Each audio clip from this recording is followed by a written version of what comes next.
Hey everybody, welcome to this episode of The Complete Advisor. As always, I am so happy that you're joining me. One of the things as small business owners, when it comes to working with our employees, there's the hiring process, that's one thing, but then there's the policies and procedures that you need to put in place to create a good work environment, but also to protect your practice. There are those do's and don'ts, the things that you need to know. And we're going to have a conversation. This is actually part 2 of a conversation with Kelly Rice. She's the HR director here at CreaviveOne. Our first conversation, I'd love for you to reference back to that. That's how to hire somebody.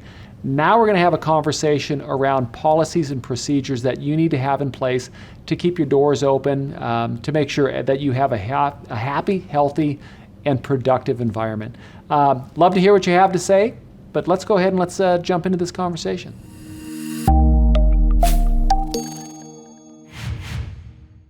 I guess maybe one of the first questions I have is, for those basic things, insurance, the paperwork, putting together policies for the office, templates. I know there's a lot. I know that now there's a lot more services. Time off. Gosh, I didn't even think about that.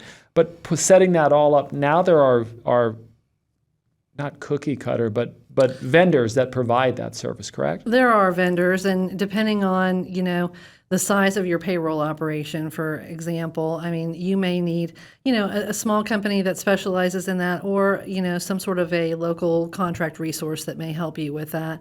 There are definitely compliance factors around getting somebody on board from a payroll perspective, making sure that you've got tax forms, obviously, but also the I-9 form, which, is what you have that validates that someone is legally eligible to work in the United States. And so those components, you've got to check the boxes on all of those to make sure that you've hit the compliance standards. Do you think a lot of advisors get all that correct, or do they hire people? I'm gonna get ahead of my ski. I'm gonna get way out over my skis, having never hired anybody. So do a lot of advisors put somebody down as a W-2 employee? Is that right? Versus, or do they put them as like a independent? Yeah. Tell me the difference. Walk us through the differences a little bit there. So the differences, over the past few years have gotten a little bit clarified in terms of, are you actually an employee who's doing all of the things that, an employee would do for you, or is it more of a, somebody that you're hiring that's going to go do the work off site that doesn't need any sort of specific direction from you? So a good example of a contractor might be someone who's doing some IT programming for you or something of that nature that is really specific to a project, perhaps. Whereas, someone who's doing client support for you it's an everyday sort of a thing. They're going to come under your direction. As long as you're directing the work, that more likely falls into an employee capacity than a 1099 person. So think of 1099s as maybe more of a project sort of a thing than, an everyday business as usual kind of activity. Do you see most advisors, when they're hiring an assistant or admin or office manager, W-2? W-2 generally. You may have some financial advisors who may work more as a 1099, but that's kind of because they've got their own business going there in the book of business that maybe they're building. So, the employee is how we see most advisors go. So for sake of our conversation today, we won't even consider when an advisor adds a sub-advisor. Let's just talk employees. Office. Yeah, let's talk office staff, office manager. So that would be a W-2. So then you got to get that poster on the wall, right? That we have in the break room that has all the federal. Yep, you can. The poster on the wall will cover not only the federal, but your state laws in terms of minimum wage, that sort of thing. And so you can get one poster that covers all of those things, put it in your break room, and you are covered, and need to just make sure that you are also covered for any updates that happen. Where does an advisor, I guess if I was out there, I never, and I'm putting you on a spot, you didn't know I was going to ask you this question. But if I was starting, I had a nice practice, I'm by myself, I'm doing everything, and I decide I want to add, so I'm going to add an employee, what would be the first spot for me to start on this as far as with the W-2 and the making sure I'm doing my paperwork right? I guess maybe talk to my accountant or... Yeah, I think talk to your accountant or tax advisor is a good place to start in terms of here's what we're going to have to satisfy in terms of payroll for this person. Obviously, payroll is sort of the critical element. You want to make sure that you're paying the employee right, and the employee is going to make sure that they're getting paid correctly. They'll let you know so pretty your quick. Accountant can help you with those. It's not an arduous process in terms of what all's required. Just a few forms, but that federal I-9 form in particular is a pretty critical component, and you don't want to, raise any red flags by not getting that.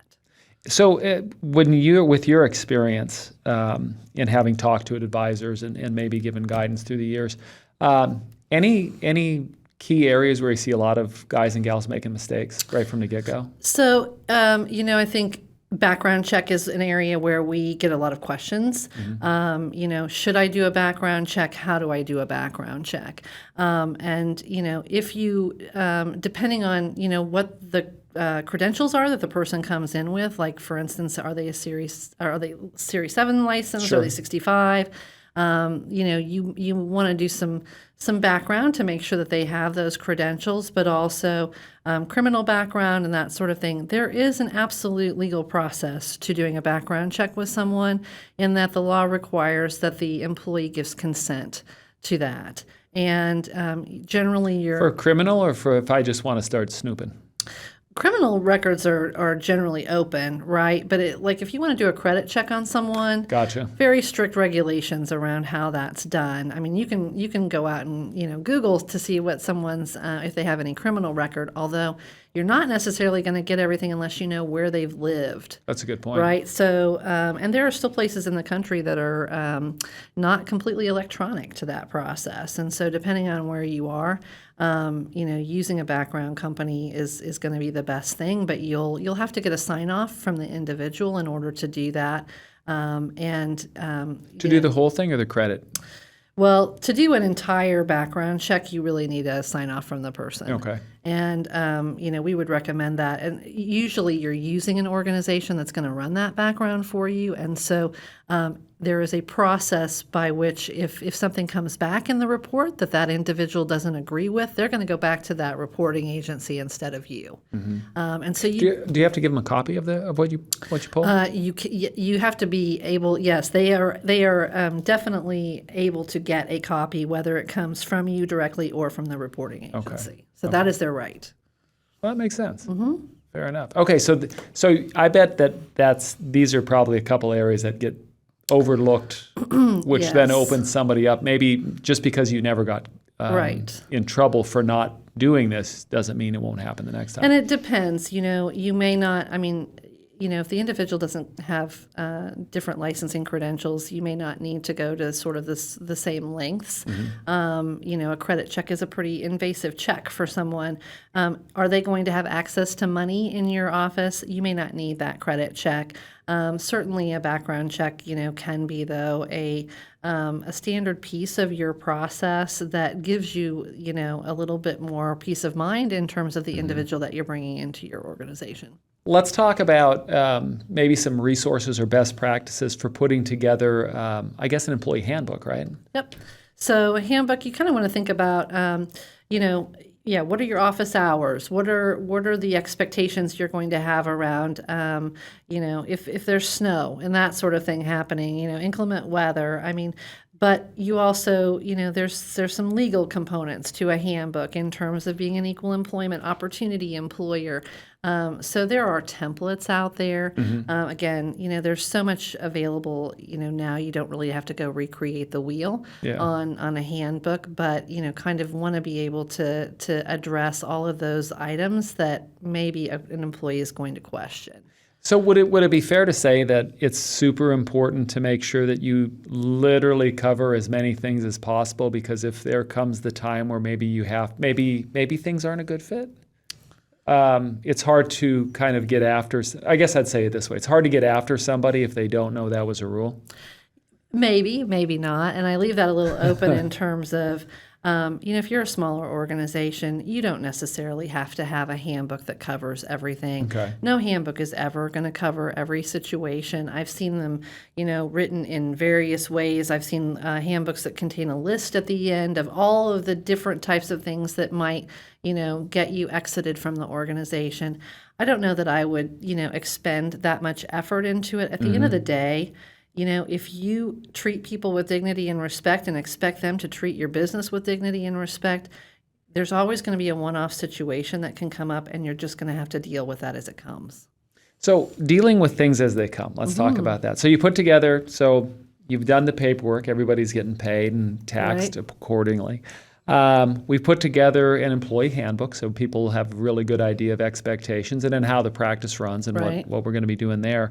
Let's talk about an area that probably would be uncomfortable for probably just about any human, I would imagine, which is having conversations in situations where expectations aren't being met and behaviors maybe need to be addressed. I'm sure that you can give us some guidance as far as right ways and wrong ways to do this. But one of the areas as that starts, how important is documentation of these events? So documentation is important not only for you to remember what has happened, but also to give some concrete factual information. And I think that's, a recommendation behind any documentation is really try to stick to the facts of what happened, but making some notes. Maybe you had a conversation with the individual to talk about something that wasn't going well.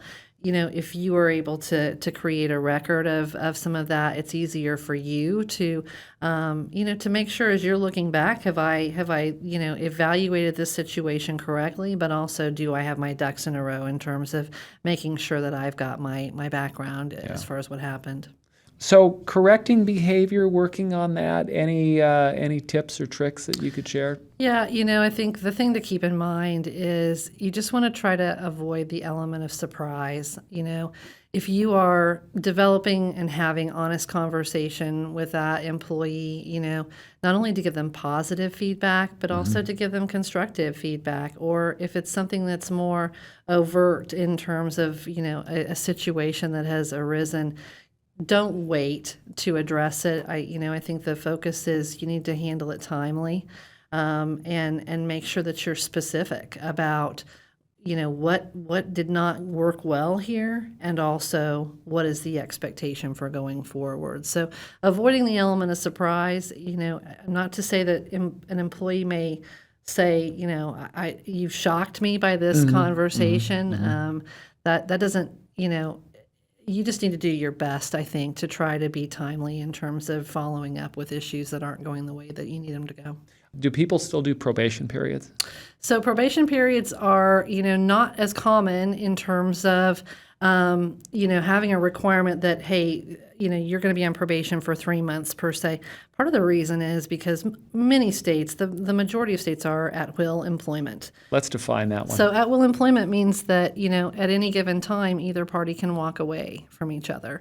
And so by having a probationary period, you may kind of create some sort of contractual agreement that really isn't mutually beneficial. In other words, you're on a probationary period for 3 months, but I may also be stuck with you for 3 months, right? And so it doesn't necessarily, it makes sense in this, current environment where, really, listen, if this isn't working out, we are in an at-will state and we'll just walk away.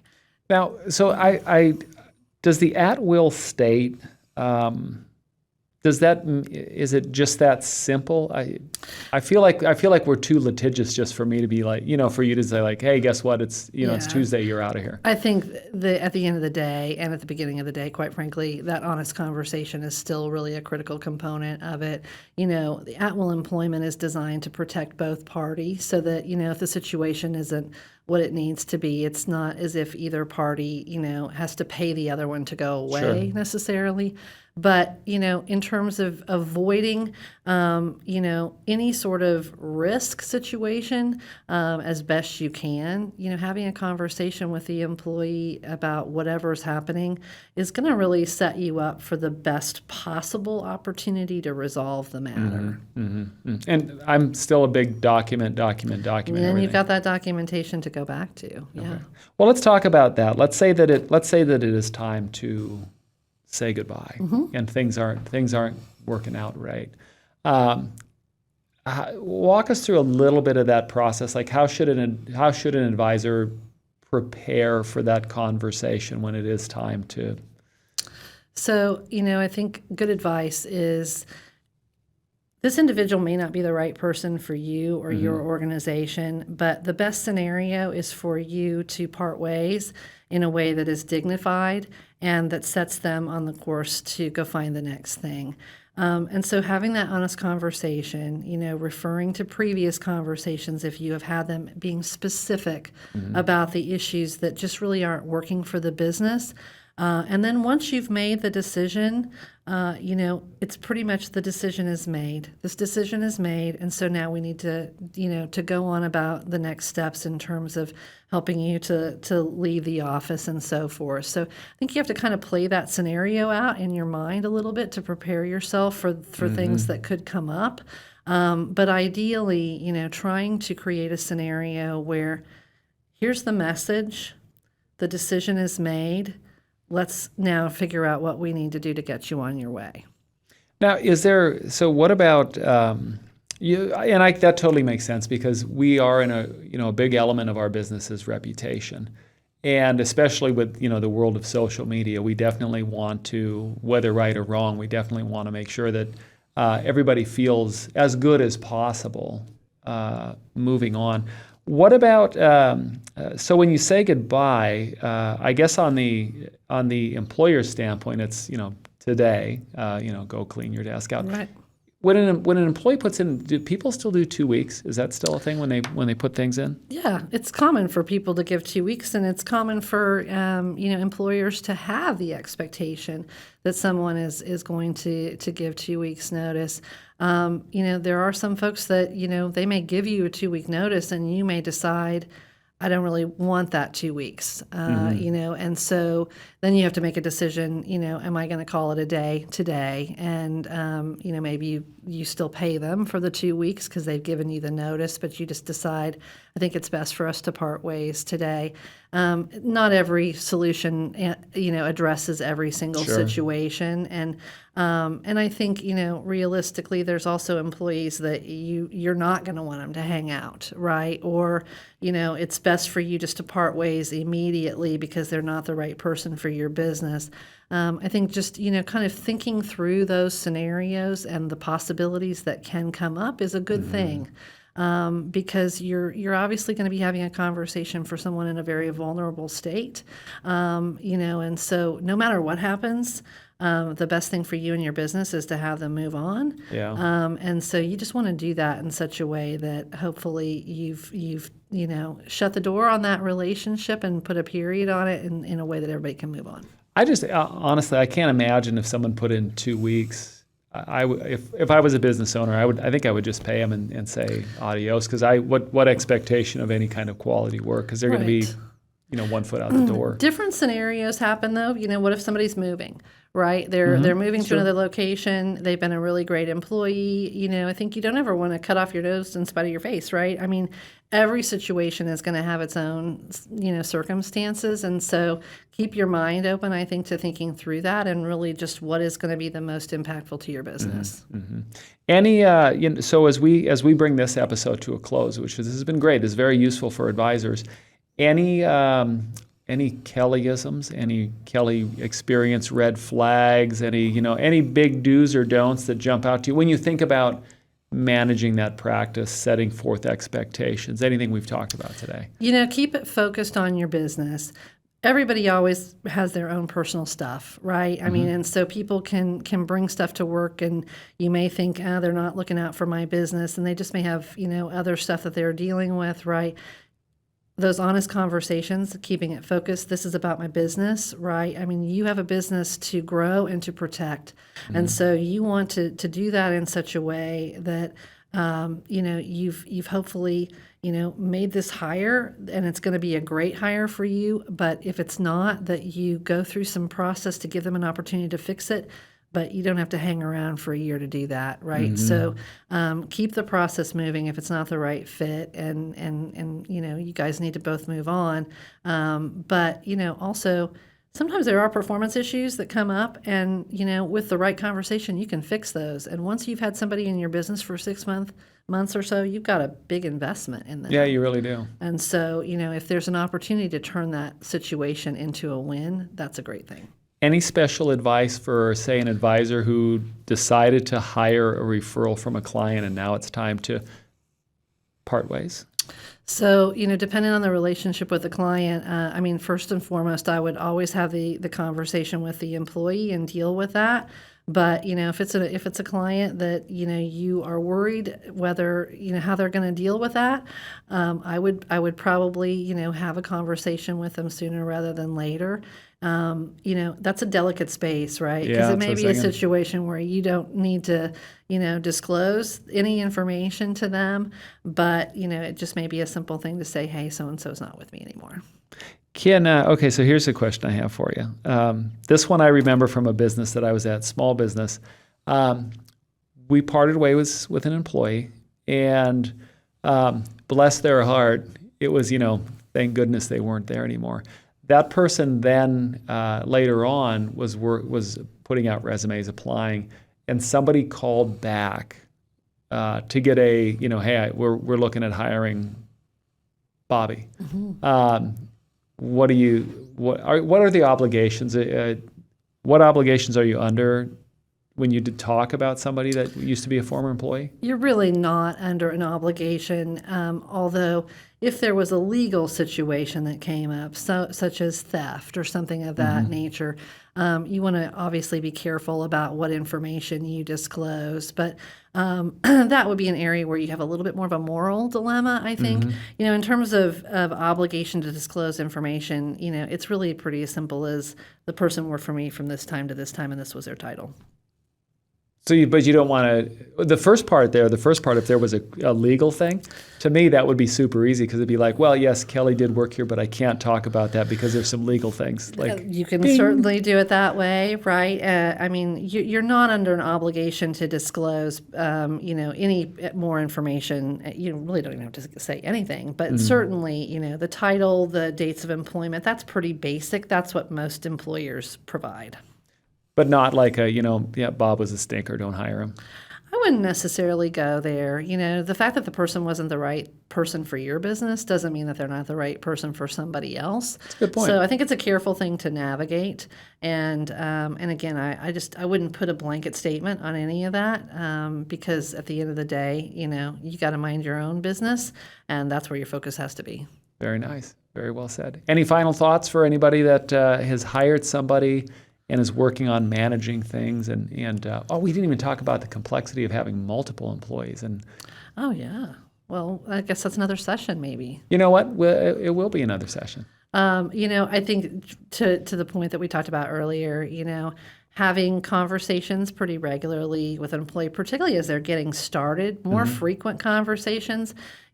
Ask them to come to a meeting with you, and hey, this is a one-on-one, so we can talk about what's working well, what's not working well.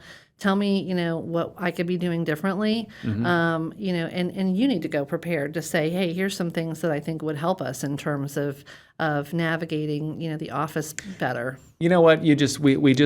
I was going to close us up, but now I have a follow-up question to that. I've seen debate in, the Wall Street Journal, different things, annual performance reviews. What do you think? So I think that employees don't love them. I think it's really difficult for a lot of people. I don't know that I've ever in my career known too many people. Dennis might like it. You might like it. No, I don't. I don't like them at all. Most people just don't enjoy that process. I think my boss would enjoy it because I'm ridiculously hard on myself. So I end up giving salary back at the end of the. Let's scratch that from the record. But no, I'm hard. I think probably like most people, It's like, hard. hard Yeah, on you're yourself. hard on yourself, you Yeah. know, and it's not an exercise that people genuinely love. Do you think they're effective though? I think they can be effective. I think they are mostly effective when there's a really good conversation happening. And, you know, honest conversation can be really difficult for people, but, you know, especially if you are trying to hone your business in such a way that this person is going to, you know, actually enable you to take further steps. You know, coaching them can be really effective to that end. And you know, asking people to be accountable for their own career. I mean, I just think that's a critical component. At the end of the day, we all need to manage our own career. If this isn't right for me, I need to take action about that. And if it's not right for you, I need you to take action for that. And this would be an area where a person would assume could go out online and find a variety of templates. There's templates out there, certainly. And again, I just would not ever substitute the template for the conversation, in that, you know, you can take notes of the conversation. You can certainly give someone a rating at the end, you know, however you decide that works best for you. But I think, you know, you just always want the conversation to be a component for that. I like it.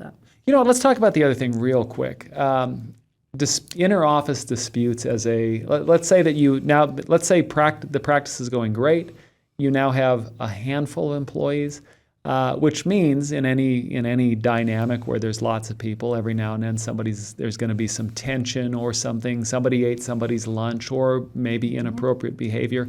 Any rough rule of thumb or any guidance you can give us on that area? So, you know, we didn't talk about this, but I've spent many years in my career really focused on employee relations work. And so employee relations happens everywhere. You know, if you have more than one person, you're going to have an opportunity for some sort of office, you know, whether it's a dilemma, a conflict, you know, or other great fun stuff that happens, right, when you get people together. So the rule of thumb for me is that the answer is usually a little bit in the middle. Oh, I like it. You know, I think when you have a situation that involves, you know, two people, whatever, you really need to understand the perspective of both of those individuals to get a more clear component, because everybody's got their truth. That's true. It's like you ate my yogurt last week, and it was in the refrigerator and it didn't have your name on it, or that's probably not the best example, I know, right? But so those situations, I imagine they can be uncomfortable, but this is probably where documentation and lots of conversation. Yeah, and you know, just sort of coming in and with an effort at least to be, you know, I'm going to try to understand the different sides. I mean, I think I've heard some pretty wise words of, you know, there's three sides to every story: your side, my side, and the right side. Yeah. Right. And so people will have their truth, and you know, probably the answer is a little bit in the middle. And then worst case scenario, if it goes to where the group can't all get along, then I guess we just rewind this episode and go back to the conversation about correcting behavior. Correct. And sometimes you have to make some hard decisions so that your dynamic and the alignment within your group is right. I like it. Okay, so this is where we're going to wrap, because that hit those couple things that I definitely wanted to hit on. Kelly, I thank you. Your experience in HR, invaluable. The job you do here, amazing. I would like my yogurt back. I'll give it back to you. Thank you. Well, I mean, buy me a new one. I'll get you a new one. Thank you. And then thanks for being on the episode. I think that we've answered a lot of great questions. And then for everybody that's listening, if you do have some follow-up questions, put them in the comments, and we'll be happy to. I'll answer them. I'll get them answered personally. Also, if you get the chance, we'd love it if you'd like. We'd love it if you'd subscribe. We'd love it if you'd write a review. We like those. God knows my mom is tired of writing them under different screen names. So, but if you get a chance, if you subscribe, one of the great things is that you'll be notified anytime we drop a new episode on whatever podcast resource you like to use. So, with that being said, thanks for being here, Kelly. Thanks so much. Thanks, Dennis.